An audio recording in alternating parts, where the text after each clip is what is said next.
فقال النبي صلى الله عليه وسلم قال الله عز وجل إن رحمتي غلبت على غضبي أو كما قال عليه الصلاة والسلام. اللهم صل على سيدنا مولانا محمد وعلى آل سيدنا ومولانا محمد وبارك وسلم.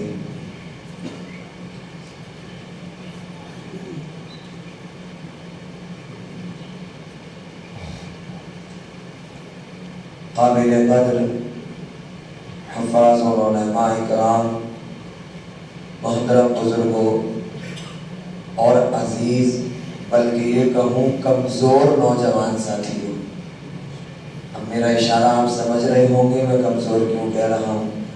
ماشاءاللہ ہمارے بزرگ تو آگے ہیں، ہمارے نوجوان ٹیک لگا کر بیٹھے. ایسا لگتا ہے کہ ابھی سے ان کی کمر خراب ہو گئی. اگر مفتی طارق مسعود صاحب میری جگہ بیان کر رہے ہوتے تو آپ کے والدین کو مشورہ دیتے ان کا نکاح کبھی نہ کرانا. نکاح کو 4 نکاح کی دعوت دے رہے ہیں، ہم پہلے نکاح میں کمر ہماری دیوار کو لگ گئی. تو ماشاءاللہ آپ نوجوان ہیں، اور یہاں تو پھر وہ بات ثابت آتی ہے، ڈبوں کا دودھ پی کے بچے جو پل رہے ہیں وہ سب جوان ہو کے بڈھے نکل رہے ہیں. تو ماشاءاللہ آپ بوٹے نہیں ہیں، جوان ہیں. یہ اللہ کے رسول صلی اللہ علیہ وسلم کی سنت ہے. قاضی صاحب بھی عرض کر رہے تھے ابھی کہ آواز تو بہت دور تک جاتی ہے، قریب آ کر بیٹھنا ہی سنت ہے. کہ جناب رسول اللہ صلی اللہ علیہ وسلم جب منبر پر آتے تھے تو صحابہ اکرام سے کہتے تھے کہ قریب آ جاؤ. تو ہم نبی تو نہیں لیکن نبی کے وارث ہیں، آپ صحابہ تو نہیں لیکن صحابہ کے جانثار تو ہیں. ارے صحابہ سے عشق کرنے والے تو ہیں، صحابہ سے محبت کرنے والے تو ہیں. تو محبت کا تقاضا تو یہ ہے کہ ہم اپنے تھوڑے سے وقت کی قربانی دے کر قریب آ کر بیٹھ جائیں تاکہ اللہ رب العزت کی جانب سے نازل ہونے والی رحمت ہم سب کو اوڑھ لے دے. تو اس لیے آپ حضرات سے میں نے بات یہاں سے شروع کری کہ آپ ماشاءاللہ نوجوان ہیں، اور نوجوانی کی عادت عبادت اللہ تبارک و تعالیٰ کو بڑی پسند ہے. کہ جناب رسول اللہ صلی اللہ علیہ وسلم کی حدیث مبارکہ موجود ہے، لا تزال قدم ابن آدم یوم القیامہ حتی یسأل عن خمس، کہ ابن آدم کے قدم اللہ رب العزت کی بارگاہ میں جم جائیں گے، ہلیں گے نہیں. یہ کب تک نہیں ہلیں گے؟ حتی یسأل عن خمس، جب تک کہ 5 چیزوں کے بارے میں اللہ تبارک و تعالی اس امت سے سوال نہ کر لے. وہ 5 چیزیں کیا ہیں؟ کہ پہلی چیز جس کے بارے میں کہا گیا کہ عن عمرہ فیما افنا، کہ ثم لتسألن یومئذ عن النعیم. میرے عزیزو، اللہ تبارک و تعالی نے ہمیں بہت ساری نعمتوں سے نوازا ہے، اور اتنی نعمتوں سے نوازا ہے کہ قرآن کریم خود یہ کہتا ہے وَإِن تَعُدُّوا نِعْمَةَ اللَّهِ لَا تُحْصُوهَا. اللہ کی نعمتیں اتنی ہیں کہ اگر گننا چاہو، شمار کرنا چاہو، اور اگر میں اس کو سمجھانے کی کوشش کروں تو میں اگر یہ کہوں کہ زمین کو آپ فرد بنا لیجئے، جتنے بھی قلم ہیں ان کو آپ پین بنا لیجئے، سمندر کے پانی کو آپ روشنائی بنا لیجئے اور لکھنا شروع کریں. لکھتے لکھتے آپ کی روشنائی ختم ہو جائے گی، لکھتے لکھتے آپ کے قلم گھس جائیں گے، لکھتے لکھتے زمین کا حصہ ختم ہو جائے گا. لیکن اللہ رب العزت نے اپنے بندوں پر جو نعمتوں کی بارشیں کر رکھی ہیں، یاد رکھنا اس کو ہم گن نہیں سکتے. وَإِن تَعُدُّوا نِعْمَةَ اللَّهِ لَا تُحْصُوهَا. اس لیے قرآن کریم کی ایک مشہور آیت سورت جو ہم نماز میں سنتے ہیں، الہاکم التکاثر، اس کی آخری آیت میں اللہ نے یہی کہا ثم لتسألن یومئذ عن النعیم. یاد رکھنا عالم محشر میں اللہ ہر ایک نعمت کے بارے میں سوال کرے گا. کوئی نعمت ایسی نہیں ہے جس کو چھوڑ دیا جائے. اور یاد رکھیں اگر ہم غور و فکر کریں تو میں نعمتوں کو گناؤں وقت بہت لگ جائے گا، بہت وقت گزر جائے گا. ہم تو صرف اتنا غور و فکر کر لیں کہ اللہ تبارک و تعالیٰ کی یہ نعمت کم ہے کیا کہ اللہ نے ہمیں انسان بنا دیا؟ یہ نعمت کم ہے؟ آپ نے میں نے درخواست ڈالی تھی کہ اللہ انسان بنا کر بھیجنا، کس نے ڈالی تھی درخواست؟ کس نے اپلیکیشن ڈالی تھی؟ بھائی ہم نے کوئی نے اپلیکیشن نہیں ڈالی، لیکن اللہ تبارک و تعالیٰ نے انسان بنایا، اور پھر اس کے آگے اور غور و فکر کرو تو اللہ تبارک و تعالیٰ نے انسان بنا کر ہماری تعریف کی، لقد خلقنا الانسان فی احسن تقویم، کہ میں نے سب سے بہترین جو مخلوق بنائی ہے۔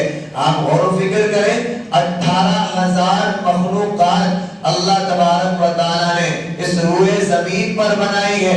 اللہ نے 18,000 سے زیادہ مخلوق بنائی ہے۔ زمین اللہ نے بنائی، آسمان اللہ نے بنایا، اللہ نے پہاڑوں کو بنایا، اللہ نے درختوں کو بنایا، اللہ تبارک و تعالیٰ نے چرندے پرندوں کو بنایا، اللہ تبارک و تعالیٰ نے درندوں کو بنایا، اللہ تبارک و تعالیٰ کی یہ ساری دنیا بنائی ہوئی ہے۔ شمس و قمر اللہ کے بنائے ہوئے، یہ سورج چاند ستارے اللہ کے بنائے ہوئے۔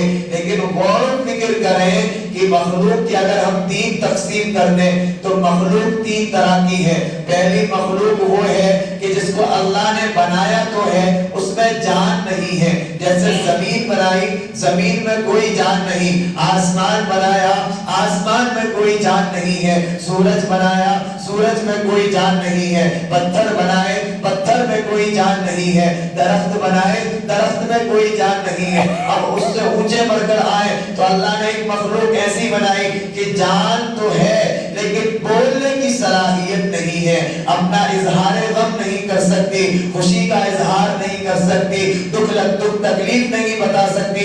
وہ کیا ہے جو ہم اپنی آنکھوں سے دیکھ رہے ہیں؟ وہ چرندے ہیں، چرنے والے جانور، وہ پرندے ہیں، ہمارے سروں پر اڑنے والے پرندے، وہ درندے ہیں، پھاڑ چیر کرنے والے جانور۔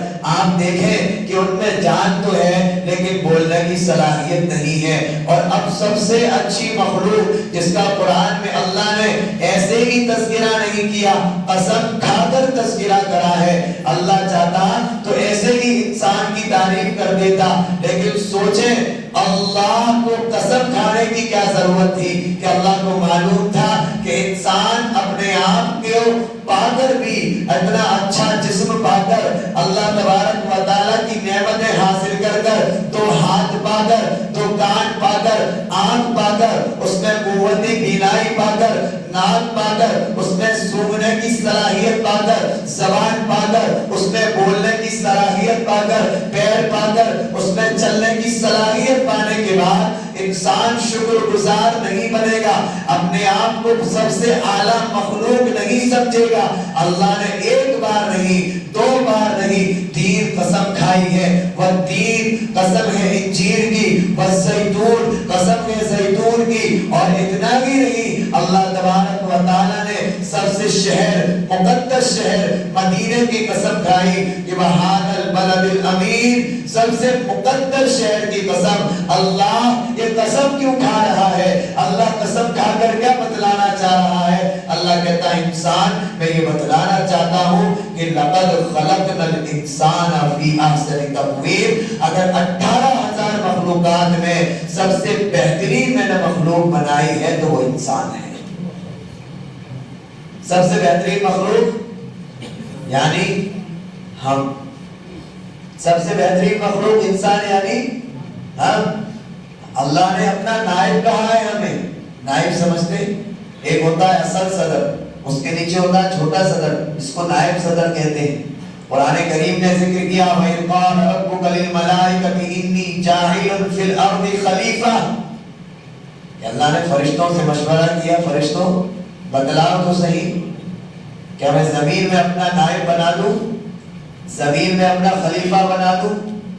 تو فرشتوں نے کیا جواب دیا؟ قالوا اتجعل فیہا من یفسد فیہا ویسفک الدماء، اللہ ایسی مخلوق بنانا ہے جو آپس میں لڑے گی؟ آپ ایسی مخلوق بنا رہے ہیں جو ایک دوسرے کا گریبان چاک کرے گی؟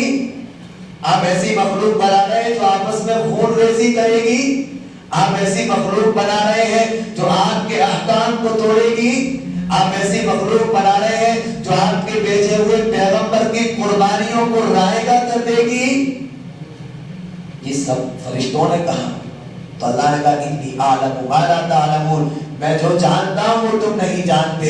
پھر اللہ تبارک و تعالیٰ نے ہمارا وجود بخشا، ہمیں انسان بنایا اور اب دنیا میں بھیج دیا۔ میرے عزیزوں، میں اصل حدیث ذکر کر رہا تھا کہ اللہ تبارک و تعالیٰ سوال کرے گا ہر ایک نعمت کے بارے میں، جس میں سے سب سے پہلے سوال کرے گا ان عمرہ فیما افنا، تمہیں جو عمر دی تھی، وہ تمہیں زندگی دی تھی، تمہیں جو اپنا نائب بنایا تھا فرشتوں پر، جس کی وجہ سے میں نے فخر کیا تھا کہ انی اعلم ما لا تعلمون، جو میں جانتا ہوں وہ تم نہیں جانتے۔ میرے عزیزوں، یہ زندگی پا کر اگر ہم اللہ کی عبادت نہیں کرتے تو فرشتے کہتے ہیں اللہ دیکھے تو صحیح، یہ وہی بندہ ہے، یہ وہی انسان ہے جو آپ کا رزق کھاتا ہے، یہ وہی انسان ہے جو آپ کی دی ہوئی ہوا میں سانس لیتا ہے، یہ وہی انسان ہے کہ جس کا دل آپ کے حکم سے دھڑک رہا ہے، لیکن اس کو دیکھو تو صحیح، آپ کا پیغام ہوتا ہے حیا علی الصلاۃ، نماز کے لیے آ جاؤ، حیا علی الفلاح، اس نماز میں کامیابی ہے، آ جاؤ اللہ کے سامنے کھڑے ہو جاؤ، آ جاؤ اپنے رب کے سامنے جھک جاؤ، آ جاؤ اپنے رب کے سامنے اپنی پیشانی کو خم کر لو، آ جاؤ اپنے غموں کو اللہ کو بتلا دو، آ جاؤ اپنی خوشی کا اظہار اللہ کے سامنے کر لو۔ جب یہ بندہ نہیں کرتا تو فرشتے اللہ سے شکوہ کرتے ہیں، لیکن یاد رکھیں جب یہ بندہ نمازیں پڑھتا ہے، جب یہ بندہ اللہ کی عبادت کرتا ہے، قرآن کے حکموں کو نہیں توڑتا، رسول اللہ صلی اللہ علیہ وسلم کے حکموں پر عمل کرتا ہے، تو اللہ کہتا ہے فخر کے ساتھ اے فرشتوں دیکھو یہ میرا بندہ ہے، یہ میرا بندہ ہے، میں نے کہا روزہ رکھ تو روزہ رکھا ہے، کتنا مجھ سے ڈرتا ہے کہ گرمی کی شدت میں کام کیا ہے، گرمی کی وجہ سے حلق چٹک رہا ہے، ظہر کا وضو کرنے کو تیار ہے، آپ نے نل چالو کرا، ہاتھ جو لگایا ہے ٹھنڈا ٹھنڈا پانی آ رہا ہے، دل کو سکون دے رہا ہے، اس نے کلی کرنے کے لیے منہ میں پانی لیا ہے، اگر یہ حلق میں پانی اتارتا ہے تو صرف میں جانتا ہوں اور یہ بندہ جانتا ہے، اس کے پاس بیٹھا ہوا شخص نہیں جانتا، لیکن یہ روزے کی حالت میں حلق چڑھ کر رہا ہے، جسم بالکل لاغر ہو گیا ہے، جسم ٹوٹ رہا ہے، لیکن یہ پانی منہ تک تو لے کر جاتا ہے لیکن حلق میں اترنے نہیں دیتا۔ کیوں؟ کیونکہ میرے اس بندے کو میرا خوف ہے۔ اللہ کہتے ہیں دیکھو فرشتوں یہ میرا بندہ کہ کتنا خوف اس کے دل میں ہے کہ ایک قطرہ پانی کا اپنے حلق میں جانے نہیں دیتا۔ تو اللہ فرشتوں کے سامنے فخریہ کہہ رہے ہوتے ہیں۔ تو میرے عزیزوں، اللہ نے جو زندگی عطا کی ہے عبادت کرنے کے لیے عطا کی ہے۔ قرآن کریم کا صاف فرمان کہ وما خلقت الجن والانس الا لیعبدون، اللہ نے جناتوں کو اور انسانوں کو صرف اور صرف اپنی عبادت کے لیے پیدا کیا ہے۔ اچھا، ایک ترجمہ ہوتا ہے صرف اپنی عبادت کے لیے، تو یہاں ایک سوال آتا ہے کہ اگر صرف عبادت کے لیے پیدا کیا ہے تو کیا کھانا پینا چھوڑ دیں، دن رات نمازیں پڑھیں؟ اگر صرف عبادت کے لیے پیدا کیا ہے تو سونا چھوڑ دیں، دن رات عبادت کریں؟ اگر صرف عبادت کے لیے پیدا کیا ہے تو کام کاج کو چھوڑ دیں، بیوی بچوں کو چھوڑ دیں، صرف سجدے میں پڑے رہیں؟ قرآن کریم کی آیت کا ترجمہ تو یہی ہے میں جو کر رہا ہوں کہ وما خلقت الجن والانس الا لیعبدون، اللہ نے انسانوں کو اور جناتوں کو صرف اور صرف اپنی عبادت کے لیے پیدا کیا۔ تو اب اس سوال کا جواب کیا ہے؟ حضرت مفتی تقی عثمانی صاحب اپنی کتاب میں اس کا جواب لکھتے ہیں کہ انسان اپنی نیت کو بدل لے اس کا دن بھر عبادت بن جائے گا، صرف نیت کے بدلنے کی وجہ سے۔ کیسا نیت؟ آپ سو رہے ہیں، آپ سوئیں سنت کے مطابق۔ سنت کس کو کہتے ہیں؟ سنت کہتے ہیں جناب رسول اللہ صلی اللہ علیہ وسلم کے طریقوں کو۔ اور ہماری کامیابی کس میں؟ ارے بولے بھائی سب جاگ رہے ہیں، ہاں سونا نہیں ہے، میرے ساتھ بولو گے تو میں بات کروں گا ورنہ مجھے لگے گا آپ سو گئے۔ کامیابی کس میں ہے؟ اللہ کے رسول صلی اللہ علیہ وسلم کے طریقوں میں معلوم سب کو ہے، لیکن ابھی میں ہاتھ اٹھاؤں نا اس مجمع میں کہ کتنے سنت کے مطابق سوتے ہیں، تو مجھے لگتا ہے 2-4 لوگ بیچارے ہاتھ اٹھائیں۔ غلط تو عرض نہیں کر رہا، خیر انشاءاللہ اب نہیں چھوڑیں گے۔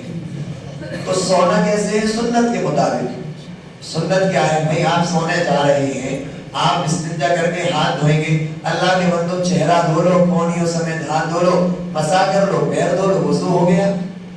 وضو بنا کر سوئیں۔ بستر تو جھاڑنا ویسے بھی ہم جھاڑتے ہیں کہیں کیڑا کانٹا نہ ہو، اور ایسے ہی سو رہے ہیں۔ بس یہ کہ سوتے وقت ایک غلط کام کر دیتے ہیں۔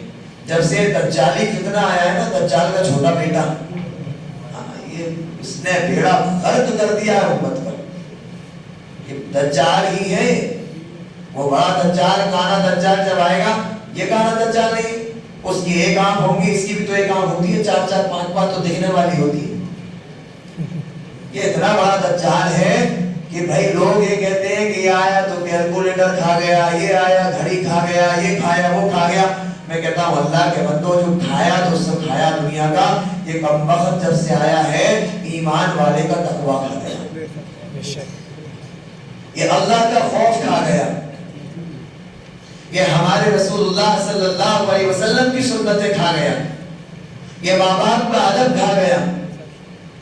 اگر غیروں کی کوئی سازش کامیاب ہوئی ہے تو وہ یہ سازش ہے کہ اس کو ہاتھ میں لے لو۔ رمضان جیسے مہینے میں جہاں بدنظری کرنے سے بچتے تھے کہ کئی غیر محرم نظر آ جائے تو استغفر اللہ، وہاں تو استغفر اللہ ہو رہا ہے، اب رات کو اس پہ 24 گھنٹے ہم لگے ہوئے ہیں، کیونکہ اس کو کھولو۔ ہم کہتے ہیں ہم بیان سن رہے ہیں، میں آپ سے کہتا ہوں کتنا بھی بیان سننے والا ہو، کھول دے، وہ ان کی تصویر جب تک نہیں آئے گی تب تک موبائل اسٹارٹ ہی نہیں ہوگا۔ صحیح بات ہے؟ تو اصل میں عرض کر رہا ہوں، ہم سارے کام سنت کے مطابق اگر سوتے وقت کر رہے ہیں، لیکن سونے سے پہلے اس کا مطالعہ ضرور کرتے ہیں۔ مطالعہ سمجھتے ہیں؟ اس کی اسٹڈی ضرور کرتے ہیں۔ پر بہت سے لوگ تو یہ کہتے ہیں جب تک اس کو نہ دیکھو نیند نہیں آتی۔ جیسے گٹکا کھانے والے کہتے ہیں نا کہ جب تک گٹکا کھاؤ نہ کھاؤ تو ہم بیت الخلاء میں جا کر فریش نہیں ہو سکتے۔ ہاں حقیقت درس ہے، ہمارے بچے آج اس کے بنا کھانا نہیں کھا رہے۔ آج ہمارے بچوں کا بیڑا غرق جو ہوا ہے اس کی وجہ سے ہوا ہے، خواہ تعلیم کے اعتبار سے دیکھ لو یا تربیت کے اعتبار سے دیکھ لو۔ اصل میں عنوان پر گفتگو کرنے نہیں بیٹھا، لیکن بات سامنے آ گئی تو میں نے عرض کر دیا۔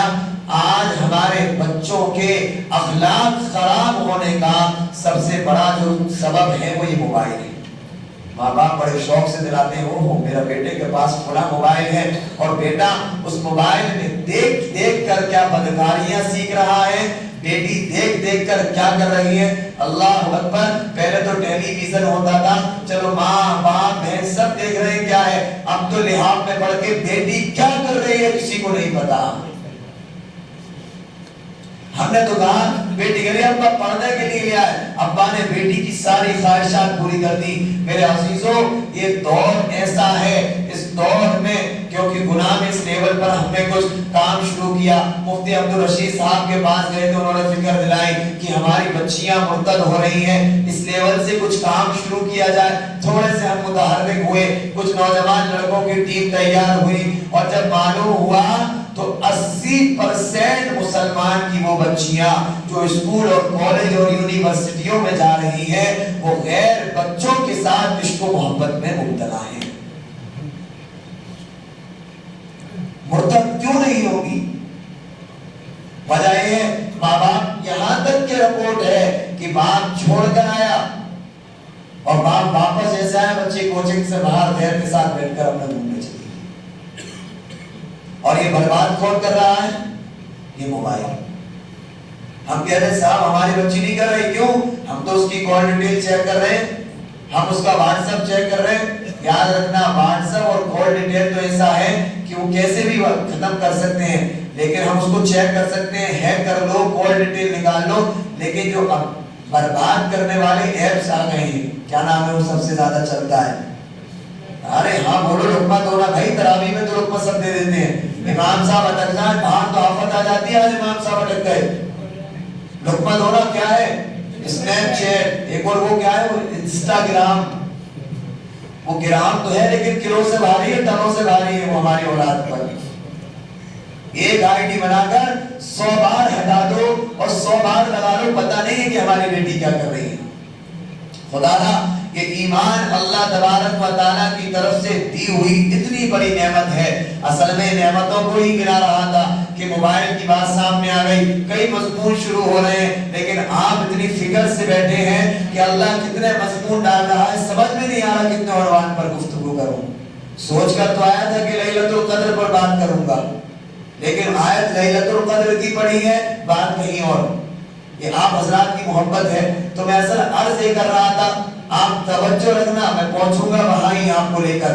تو میں یہ کہہ رہا ہوں ہمارے بچوں کے ایمان کی اگر حفاظت کرنا ہے تو اللہ کے واسطے انہیں موبائل دینا بند کر دیں۔ بالکل آپ یہ نہ کہیں ہم نگرانی کر لیں گے، میں اللہ کے گھر میں بیٹھ کر کہہ رہا ہوں آپ نگرانی نہیں کر پائیں گے۔ اگر بچہ یہ عذر کرتا ہے کہ ہمیں پڑھنا ہے، آپ لیپ ٹاپ لا کر دو یا گھر میں کوئی ایسی جگہ بڑی وہ لگا دو LED کہ تو اس پر پڑھائی کر، اس میں وائی فائی کر دو، اس میں پڑھ۔ ماں بھی نکلے گی وہ بھی دیکھے گی پڑھ رہا ہے پڑھ رہی ہے، باپ بھی نکلے گا وہ بھی دیکھے گا پڑھائی ہو رہی ہے یا کچھ اور ہو رہا ہے۔ اس میں تو پڑھائی نہیں ہوتی، اس میں تو آپ سب کو بتائیں کیا ہوتا ہے، نوجوانوں بتائیں نا ماشاءاللہ۔ ہاں کمبر ہے ابھی پھر ٹکا دی، کمبر میں ٹکاؤ آگے آ جاؤ۔ ارے یار تم، میں اتنے رہا تھا ایمان والی نعمت کہ اللہ نے جو ایمان والی نعمت عطا کی ہے، اس نعمت کی قدر کر لیں میرے عزیزوں۔ اگر اس کی قدر نہیں کی، اللہ نے سب سے پہلے انسان بنا کر ہم پر احسان کر دیا، اور پھر اس کو انسان بنانے کے بعد اللہ نے ایمان والی نعمت دے دی۔ یاد رکھنا یہ تو ہم ایمان والے کے گھر میں پیدا ہو گئے تو ہمارے کانوں میں صدا لگ گئی، اللہ اکبر اللہ اکبر، اے مسلم بچے تو اللہ کا بندہ بن گیا ہے، تو ایمان والے کے گھر میں پیدا ہو گیا ہے۔ یہ ایمان تو ماں کی گود میں مفت میں مل گیا ہے، اور جو چیز مفت میں ملتی ہے اس کی قدر نہیں ہوتی۔ قدر تو جب ہوتی کہ جب اس کے لیے اپنی قربانی دی جائے، اس کے لیے اپنا وقت لگایا جائے۔ یاد رکھو آج ایمان کھلونا بن گیا ہے۔ مسلمان نوجوان ایمان کے کم ہونے کی وجہ سے، مسجدوں سے دور ہونے کی وجہ سے، قرآن سے دور ہونے کی وجہ سے، عالم یہ ہے کہ بچیاں تو ایمان سے چھوڑ رہی ہیں، ہمارے نوجوان جب اس کے اندر دیکھتے ہیں پتہ نہیں کیا کیا دیکھتے ہیں اور کیسے کیسے سوالات ان کے ذہن میں آ رہے ہوتے ہیں، پھر ان کی صحبت غلط ہے، غیر ان کے دوست بنے ہوئے ہیں، قلبی دوست ہیں، دلی محبت ہے، ان کے تیوہار اچھے لگنے لگتے ہیں، ان کے تیوہاروں کو ان کو مبارکباد دینے لگتے ہیں، ان کے تیوہاروں کو منانا شروع کر دیتے ہیں۔ سمجھا تو کہتے ہیں ارے پتہ نہیں یہ مفتی صاحب کہاں سے آ گئے جو فتوے دے رہے ہیں۔ یاد رکھ دو جو مفتی ہے، عالم ہے، یہ نبی کا وارث ہے۔ جس طریقے سے ایک نبی کو پڑھن ہوتی ہے، ایک نبی کو فکر ہوتی ہے کہ رات بھر اگر جاگ رہے ہیں، اگر سجدے میں پڑے ہیں، اگر رو رہے ہیں تو ایک ہی سوال ہے، یا رب امتی یا رب امتی، اے اللہ میری امت کا کیا ہوگا، اے اللہ میری امت کا کیا ہوگا۔ نبی کی زبان پر ہمیشہ ایک ہی دعا تھی، ایک ہی قرآن تھی، اے اللہ میرے بعد میری امت کا کیا ہوگا۔ میرے عزیزوں یاد رکھنا، ہم مرتے وقت یاد کرتے ہیں میرا بیٹا کہاں ہے، میری بیٹی کہاں ہے، میرا فلاں رشتہ دار کہاں ہے، مجھے اس کو دیکھنا ہے، مجھے اس سے ملنا ہے۔ آج سے 1-2 سال پہلے میں آرون میں آیا تھا، میں سیرت نبوی کے عنوان پر گفتگو کی تھی، میں نے جناب رسول اللہ صلی اللہ علیہ وسلم کی وفات کا واقعہ پورا مفصل سنایا تھا۔ میں اخیر کی چند کڑیاں نوجوانوں آپ کے گوشے گزار کر رہا ہوں، آپ ان باتوں کو لے لیں، اس پیارے رسول کو سمجھ لیں، ان کی قربانیوں کو سمجھ لیں کہ اللہ کے رسول صلی اللہ علیہ وسلم مرض الموت میں مبتلا ہے کہ آپ کا انتقال ہونے والا ہے۔ اما عائشہ رضی اللہ تعالی عنہ کی گود میں آپ کا سر رکھا ہوا ہے۔ اللہ کے رسول صلی اللہ علیہ وسلم کو موت کی سختی محسوس ہونے لگی کیونکہ آپ کے اوپر زہر کا اثر تھا۔ جب زہر کا اثر زیادہ ہونے لگا